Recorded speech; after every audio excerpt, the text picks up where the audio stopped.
पिछले 60 सालों से वार जोन बना ये कंट्री, जहाँ के रहने वाले इंसानों की जिंदगी की कोई वैल्यू नहीं थी। कभी इन पर सोवियत यूनियन तो कभी अमेरिका ने कंट्रोल करना चाहा और इसी वजह से ये कंट्री 60 साल से जंग का मैदान बना रहा। ये कंट्री है अफगानिस्तान, जहाँ के जंगी हालात से तंग आकर यहाँ के रहने वाले लाखों लोग पाकिस्तानी और दूसरे पड़ोसी कंट्रीज में जा चुके थे। बट 30 सालों तक इनसे जंग करने के बाद भी थक हार कर अमेरिका को यहाँ से भागना पड़ा। पर अमेरिका के जाने के बाद जब कंट्रोल एक बार फिर से तालिबान के हाथ में आया तो अफगान तालिबान ने पूरी दुनिया को शॉक कर दिया। पिछले 50 सालों से फाइनेंशियली और फिजिकली टॉर्चर होने वाले लोग सिर्फ 2 सालों में खुद को इतना ग्रो कर देंगे, किसी ने सोचा भी ना था। अफगान गवर्नमेंट के आने के बाद यहाँ पर रोड्स, इंफ्रास्ट्रक्चर, एग्रीकल्चर और फाइनेंशियल सेक्टर पर तेजी से काम होने लगा और आज के टाइम में अफगानिस्तान अपनी इकोनॉमी को ग्रो करने वाला दुनिया का सबसे फास्ट कंट्री बन चुका है। पर यह सब कैसे पॉसिबल हुआ?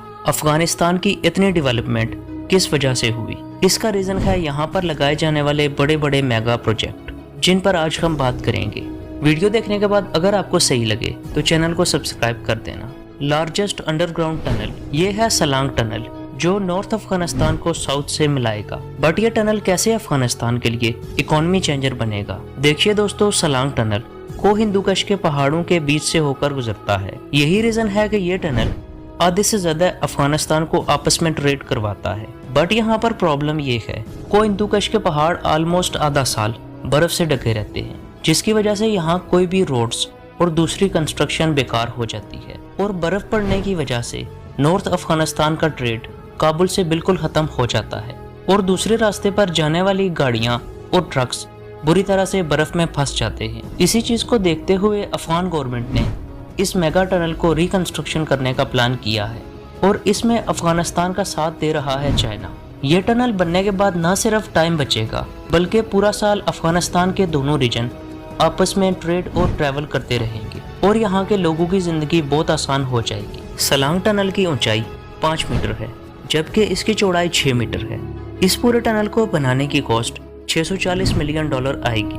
और आपको ये जानकर हैरानी होगी, इस टनल के बनने के बाद 110 किलोमीटर का रास्ता कम होकर सिर्फ 3 किलोमीटर रह जाएगा। इस टनल के बनने से पहले सारी ट्रेड इसके बर्फीले रास्ते से होती थी, जहाँ कई हफ्तों तक गाड़ियां फंसी रहती थी। बहुत सारे माल और इंसानी जानों का नुकसान भी होता था। इस टनल की लंबाई 2.7 किलोमीटर है, जो 110 किलोमीटर का रास्ता कम कर देगा। यही मेन रीजन है इस टनल के बनाने का। सलांग टनल से हर रोज 600 गाड़ियां गुजरने की कैपेसिटी होगी और बाद में यहाँ पर वेंटिलेशन मशीन को लगाकर इसकी कैपेसिटी 2000 गाड़ियों तक कर दी जाएगी। इस टनल का सबसे बड़ा फायदा तो ये होगा कि ट्रेड बहुत इजी हो जाएगी। इसके बाद अफगानिस्तान के डिफेंस सिस्टम को और ज्यादा स्ट्रॉन्ग कर दिया जाएगा, क्योंकि सलांग टनल के स्टार्ट होने के बाद जो रास्ता 110 किलोमीटर का था वो अफगानिस्तान के सेंट्रल के बिल्कुल पास आ जाएगा, जहां से फोर्सेस सिर्फ 10 मिनट में अपना काम कर सकेंगे। और तालिबान की गवर्नमेंट तो शुरू दिन से ही सबसे ज्यादा फोकस अपनी सिक्योरिटी पर करती है। इसके बाद आता है वुहान कॉरिडोर। चाइना और अफगानिस्तान एशिया की ऐसी 2 कंट्रीज हैं जिनकी एक लंबी हिस्ट्री है। दोस्तों, चाइना ने एक बार भी रशिया और अमेरिका को अफगानिस्तान में सपोर्ट नहीं किया। यही रीजन है कि अफगानिस्तान में तालिबान की गवर्नमेंट आने के बाद इसको सबसे ज्यादा सपोर्ट चाइना की तरफ से मिला। अफगानिस्तान में जितने भी बड़े बड़े प्रोजेक्ट लगाए गए उनमें चाइना हर तरह से हेल्प करता है। चाइना का इसमें बहुत ज्यादा बेनिफिट है, जो आने वाले टाइम में आप खुद ही समझ जाएंगे। दोस्तों, वुहान कॉरिडोर चाइना की मार्केट को अफगानी मार्केट से जोड़ेगा। इसके खुलने के बाद इन दोनों कंट्रीज में ट्रेड बहुत ईजी हो जाएगी। ये कॉरिडोर अफगानिस्तान के लिए बहुत ज्यादा फायदेमंद होगा, क्योंकि इससे एक तो जॉब्स क्रिएट होंगी, दोनों कंट्रीज में कनेक्टिविटी बढ़ेगी और चाइना के एक्सपोर्टर आसानी से अपना माल सेंट्रल एशिया में ला सकेंगे। दोस्तों, चाइना अफगानिस्तान के ईस्ट में है, जिसके साथ पाकिस्तान का गलगित और अफगानिस्तान का प्रोविंस वुहान लगता है। वुहान का 65 किलोमीटर बॉर्डर एरिया चीन के साथ लगता है। ये पूरा कॉरिडोर 110 किलोमीटर लंबा होगा, जो दोनों कंट्रीज को आपस में मिलाएगा। इस पूरे प्रोजेक्ट पर $100 मिलियन लगने वाले हैं और जैसा कि हमने आपको पहले ही बताया, चाइना इस रोड के थ्रू पूरे सेंट्रल एशिया और यूरोप में अपना माल सप्लाई करेगा, जो अभी के टाइम में इसको पाकिस्तान से गुजरकर करना पड़ता है। वुहान कॉरिडोर न सिर्फ इन दोनों कंट्रीज में सप्लाई ट्रेड बनेगा, बल्कि यहाँ पर वुहान स्पोर्ट पार्क भी बनाई जाएगी। अफगानिस्तान भी अपनी चीजें चाइना को एक्सपोर्ट करेगा, जैसे कि फ्रूट, सब्जी वगैरह। वुहान कॉरिडोर के चलने के बाद हजारों जॉब्स तो ऐसे ही क्रिएट हो जाएंगी। अगला मेगा प्रोजेक्ट है पछतान डैम। किसी भी कंट्री को ग्रो करने के लिए इसमें पानी का कंट्रोल सिस्टम होना बहुत जरूरी है, और पानी को मेंटेन करने के लिए सारी बड़ी कंट्रीज डैम्स बनाती हैं। इससे दो फायदे होते हैं। एक तो आपकी कंट्री में फ्लड आना बंद हो जाते हैं, आपकी वाटर नीड्स पूरी हो जाती हैं, और दूसरा आपको ये डैम्स बिजली भी प्रोवाइड करते हैं। अफगानिस्तान बना रहा है $117 मिलियन लगाकर अफगानी हिस्ट्री का सबसे बड़ा डैम, जिसको पछतान डैम कहा जाता है।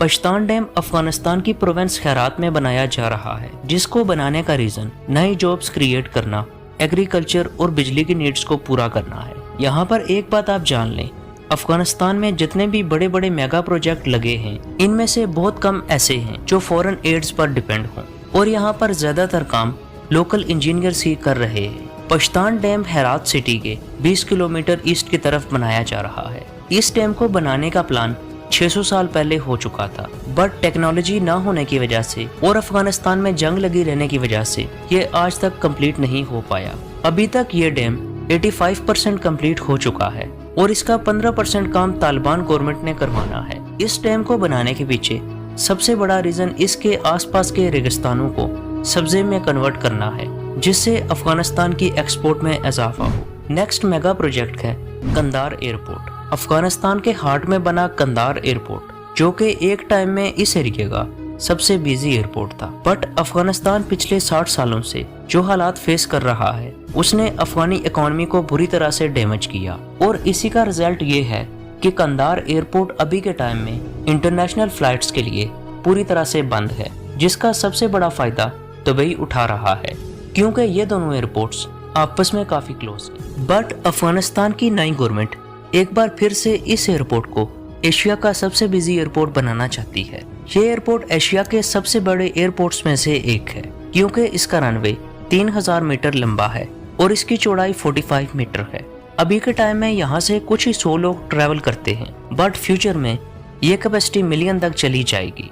इस एयरपोर्ट को 1960 में अमेरिका ने $85 मिलियन लगाकर बनवाया था, और यही रीजन है कि इस टाइम में भी इसकी कंस्ट्रक्शन मॉडर्न तरीके से की गई थी। ये एयरपोर्ट शुरू दिन से ही अमेरिकन मिलिट्री के कंट्रोल में था, जबकि 1971 में रशिया ने इस पर अपना कंट्रोल कर लिया, और इसके बाद भी एक बार फिर से इस एयरपोर्ट को डैमेज किया गया जब यूएस आर्मी ने अफगान तालिबान पर अटैक किया था। इस एयरपोर्ट पर एक एक दिन में 5000 फ्लाइट्स आती जाती थी, जो कि यूएस मिलिट्री के लिए सामान, गन्स और दूसरी चीजें लेकर आती थी। इस हिसाब से ये एयरपोर्ट अभी के टाइम में दुनिया के सबसे बिजी एयरपोर्ट्स में से एक है। ये एयरपोर्ट अगर फिर से स्टार्ट हो जाता है तो अफगानिस्तान की इकोनॉमी को एक बड़ा बूम मिलेगा, क्योंकि इसकी लोकेशन दुबई के बिल्कुल पास है, और आने वाले टाइम में शायद ये एयरपोर्ट दुबई की जगह ले ले, क्योंकि दुबई के पास स्पेस कम होने की वजह से फ्यूचर में उसको प्रॉब्लम्स हो सकती हैं। India Afghan combined project Salma dam, ये है इंडिया की तरफ से बनाया जाने वाला अफगानिस्तान में सबसे बड़ा डैम। ये डैम भी हेरात प्रोविंस की डिस्ट्रिक्ट चिश में बनाया जा रहा है।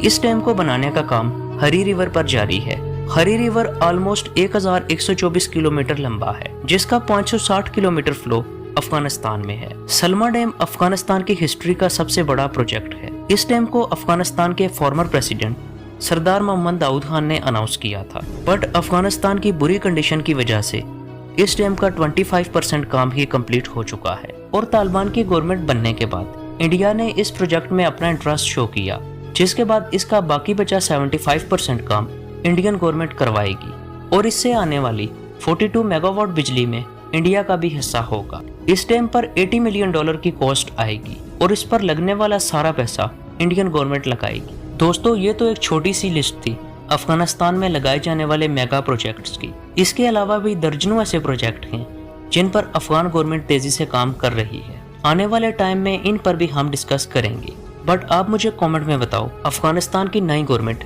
इसको अच्छे से चला पाएगी या नहीं। अगर वीडियो अच्छी लगी तो चैनल को सब्सक्राइब कर दो। मिलते हैं नेक्स्ट वीडियो में।